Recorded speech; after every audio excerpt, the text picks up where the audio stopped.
In today's tutorial, I'm going to show you how to show or display the current text on the keyboard panel on your Mac OS device.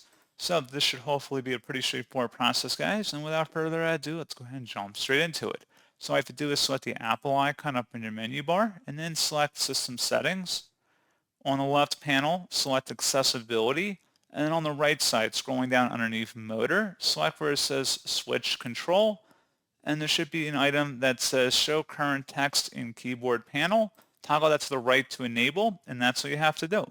So pretty straightforward process, guys, and as always, thank you for watching. I do hope that was able to help you out, and I do look forward to catching you all in the next tutorial. Goodbye.